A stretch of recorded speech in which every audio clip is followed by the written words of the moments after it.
Hello friends and welcome back to my channel. My name is Shaelene and today I'm going to talk about my absolute favorite books that I read in 2019. This is going to be a bit of a long video because, well, I stumbled across a lot of good books this year and I'm very pleased with that. So I'm just gonna gush about all of them. So let's just jump right into the video. First book I read that I really loved is Marilla of Green Gables by Sarah McCoy. I was on a big Anne of Green Gables kick. I read the entire series, I read a lot of spin-offs, and this happened to be kind of one of the more modern spin-offs, and it just happened to be about Marilla. It was just amazing, to put it as simply as possible. I get all the same feels reading this book as I did with reading Anne of Green Gables. So I think Sarah McCoy did an excellent job at that.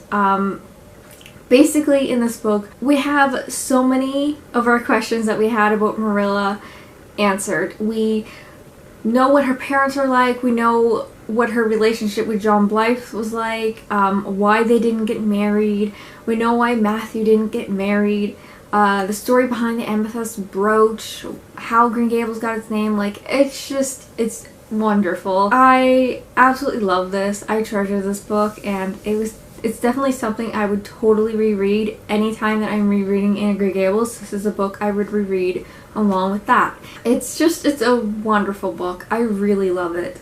So of course, I mean, I ended up giving it a 5-star. It was great.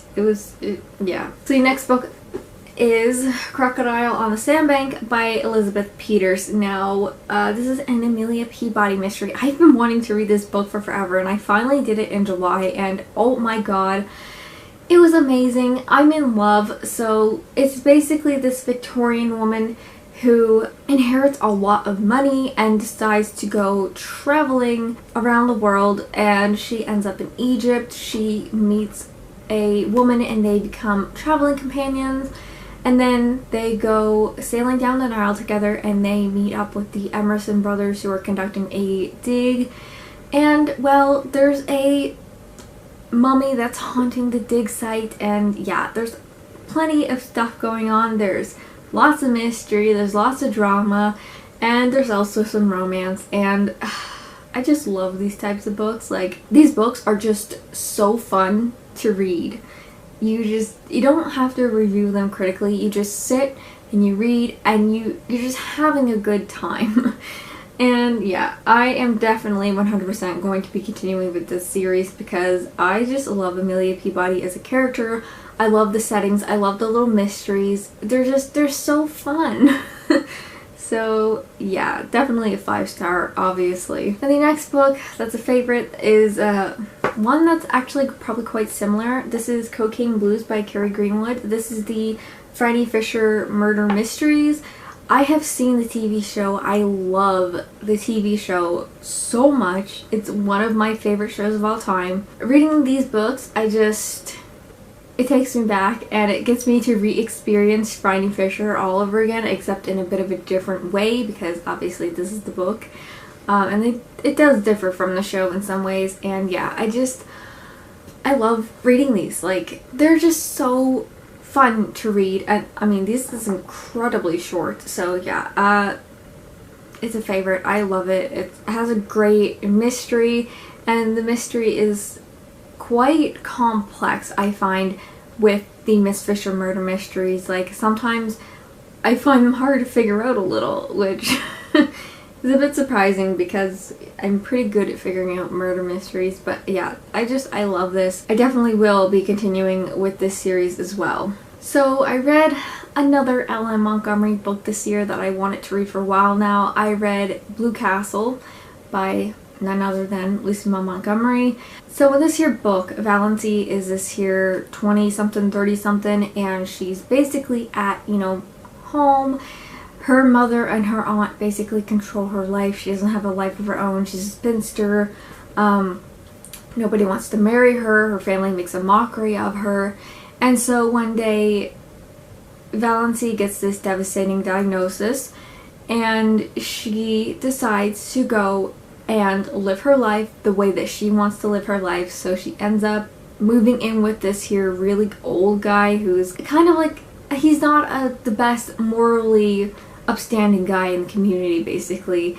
And yeah, just some great stuff happens in this book. I love the family bickering. I love Valency as a character. I love the romance that happens between Valency and one of the characters. And yeah, it's wonderful. I absolutely love it. I read it in one day and I just adore it so much. So this has definitely gone on to become another favorite book by Emma Montgomery. I'm like positive in saying that Emma Montgomery is like one of my all-time favorite authors. I love her writing so much. Obviously this is 5 stars. It's a favorite. It's something I would reread over and over again. I love it so much. So I read my second book by Ronald H. Balson this year. I read Once We Were Brothers, and oh my.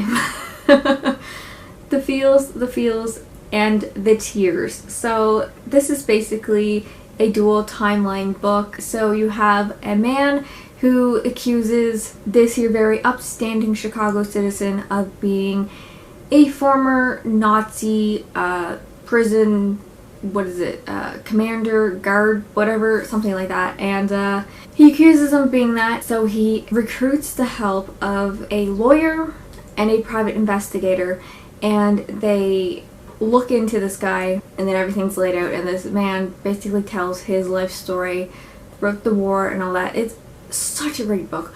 Ronald H. Balson, he writes just some of the best World War II fiction books I've ever read. Every time I read a book by him, I just feel something so deep, and I just bawl my eyes out, and I'm just wrecked after reading his books. His books are so great. I don't think he's a very well-known author, but I read Carolina's Twins last year and I fell in love with it. It was one of my favorite books of last year, and yeah.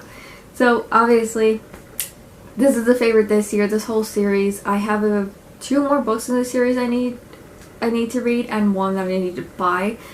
But yeah, I'm slowly going my way through it because every time I read one afterwards, I'm emotionally wrecked.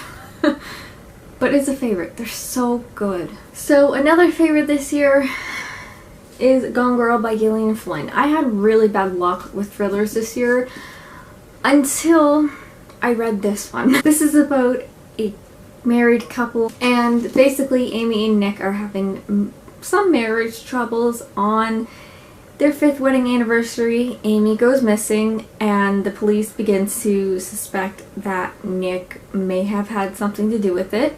But Amy has secrets of her own. I have the worst luck with psychological thrillers because it seems like every time I read a psychological thriller, there is the trope of the female main character either having family problems or being an alcoholic or a drug addict, having some sort of mental health issues, and then they witness a murder and become an unreliable witness. But this book doesn't have any of those tropes that is so prominent in psychological thrillers.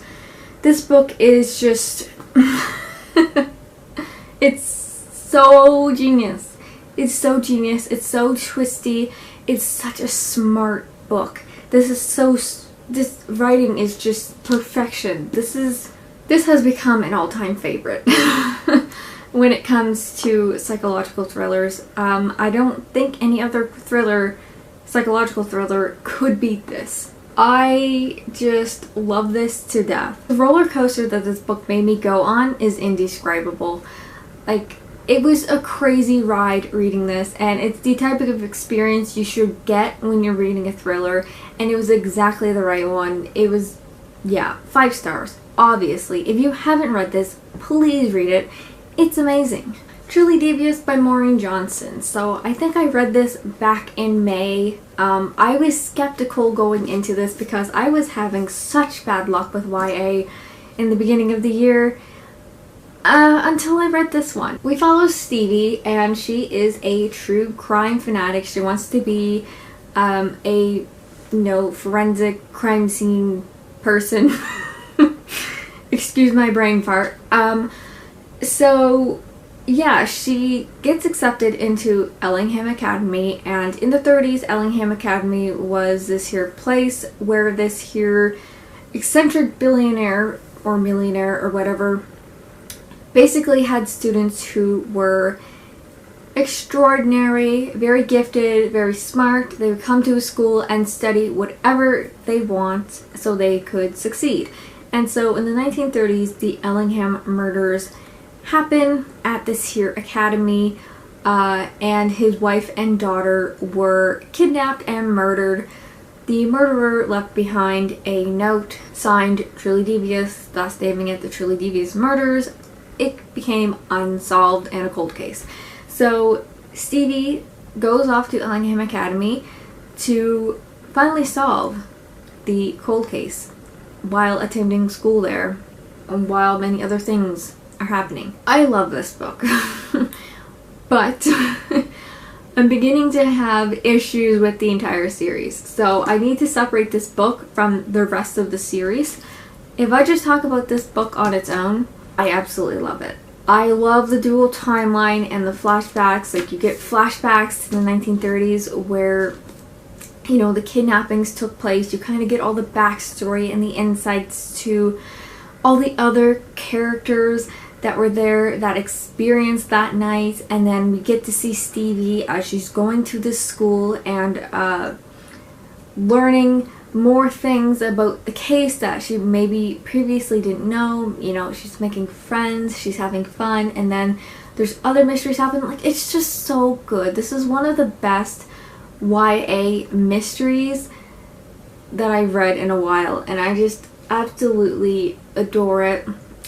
I adored it so much that I bought this book and the sequel for my birthday for myself because I just love them so much. So yeah, this was a 5-star, but I will say that my overall rating of the series could drastically change depending on the last book. If you haven't seen my most disappointing books of the year video, then you may know why. So the next one that I really loved is Sadie by Courtney Summers. A lot of people were raving about this for quite a while, and I knew I just had to pick this up and read it because first of all, I just love mysteries. Second of all, the cover is gorgeous. I just love this cover. But the concept of the book just seemed amazing, and it seemed really hard-hitting and gripping, and it was everything I expected it to be. And it was a hard, really difficult read. Basically, Sadie's younger sister is murdered, and the police are lazy in the police work department, and they basically don't solve her sister's murder. So Sadie, she sets out to find her sister's killer. She's pretty sure she knows who her sister's killer is, and she goes off on a quest to find this guy and basically get revenge. And so Sadie goes missing. Nobody knows where she is. And so her basically adoptive grandmother recruits Wes McCrae, a pretty popular radio host who has a podcast that covers certain topics, and so he starts to cover the mystery with Sadie and her sister. And the result is a very, very heavy book. There is a lot of mentions of pedophilia, rape, drug abuse, like just horrible conditions and horrible things that happened to these girls. And it really was a difficult read, but it was so gripping, it was so page turning. I read this in a day, and it was on a day I felt pretty crappy. But man, this book was just amazing, from the writing to the plotting to the pacing. And yeah, I loved it. The only thing I wasn't too keen on was the end. We still don't know what happened to Sadie, which I just really hate open endings. I like knowing things. So yeah, the ending was a tiny bit of a letdown, but it's still a favorite. It's still something that I really love. Definitely a 5-star. So another YA book that I really love is one I read quite recently. I read Medellin Kids by Edgar Cantero. I am a huge, and I mean huge, Scooby-Doo fan. I have loved the TV show ever since I was a kid. My sister and I, we have literally all the TV shows, we have all the movies, like everything. We just love watching Scooby-Doo. It's such a fun show to watch. So yeah, when I saw this book and seeing that it was basically, you know, a retelling of the Scooby-Doo kind of mysteries with the same gang kind of structure, I knew I had to pick it up and read it, and I was not disappointed. I was so surprised at how good this book actually is. So we're following 3 kids and a dog. Sadly, one of the members of the gang have passed. They're a lot older now. When they were kids, the place where they used to go in summer vacation when they were kids, they used to solve mysteries together, and this one mystery that they solved kind of left them feeling uneasy. Some strange things were going on, and it was kind of never really solved. And so now that they're adults, they decide to go back to their summer vacation town and figure it out once and for all. And it's definitely a book that is more on the, like, it's right on the cusp of being young adult and adult. Like, it's just like, you know, it's for like the older young adult, like my age. Which it was so good. I loved the characters, the witty banter, I loved the sarcasm, I loved the mystery, I loved the supernatural aspects, which really doesn't happen often. Like, I don't say that often. Like, typically I'm someone who does not like supernatural things in books, but in this book it was well placed. It was amazing. I loved it. The ending was great. Just the whole book as a whole was great. It's a favorite. I really need to get a physical copy because it's amazing, and my sister really needs to read it. So of course this is a 5-star.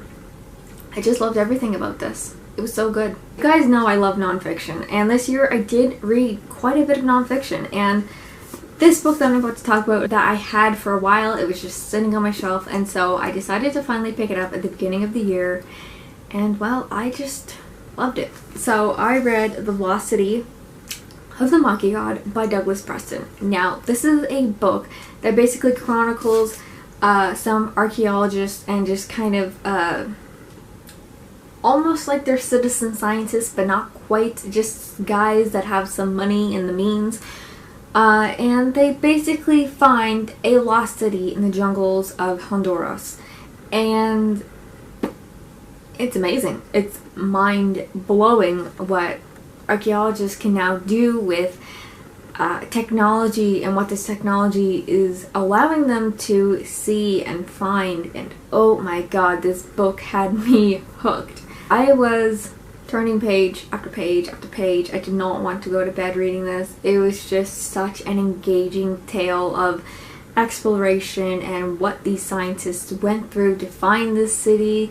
And it's just crazy. It doesn't even read like a nonfiction book. It reads like it's a adventure story.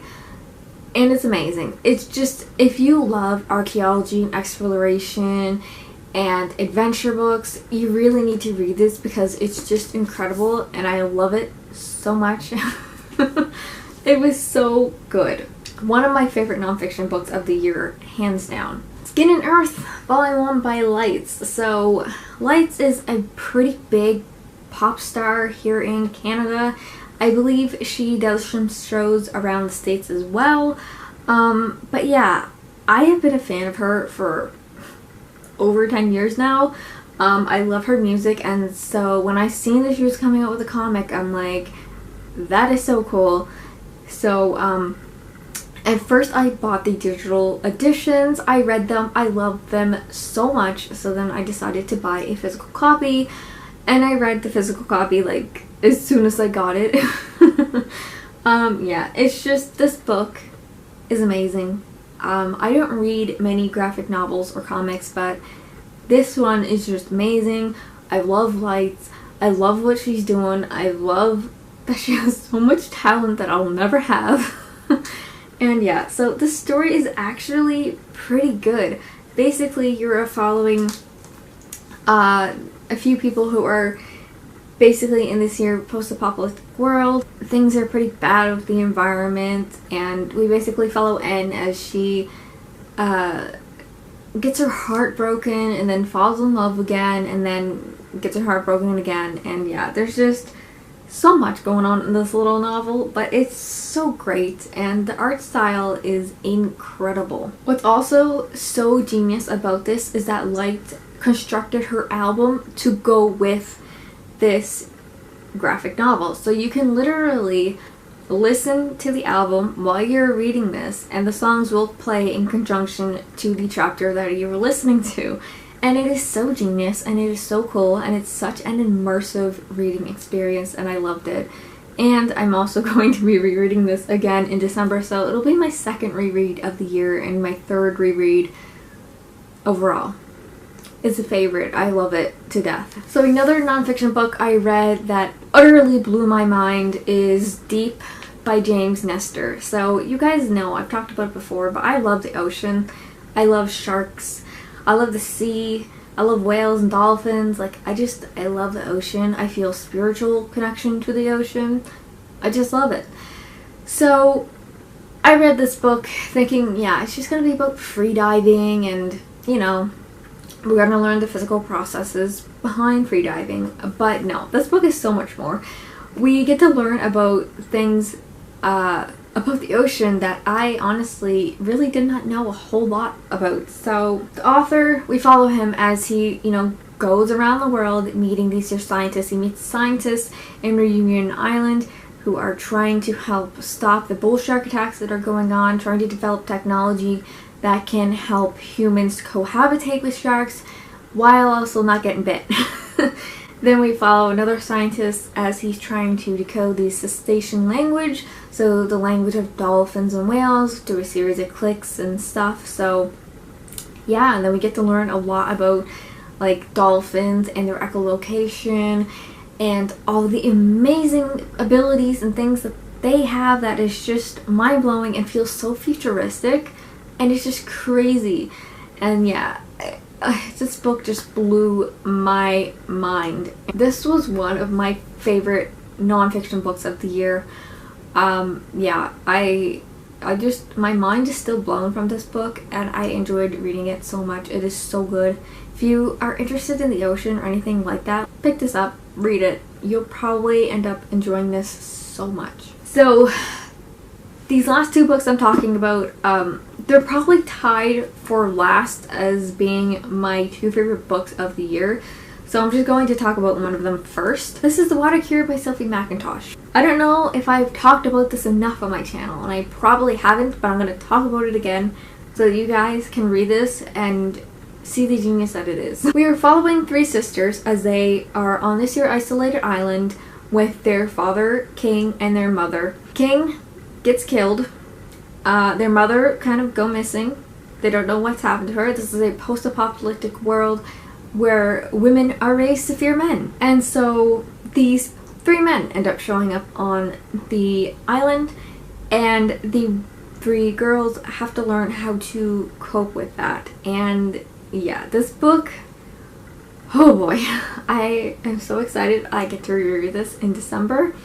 Yeah, so the atmosphere of this novel, the eeriness of it, the lyrical writing, the characters, the cult-like things that happen, and oh my god. It ended up being like one of my favorite books of all time. So good. If you liked The Handmaid's Tale, The Gracier, you'll end up liking this. Like, they're so similar. I think the writing is much more lyrical.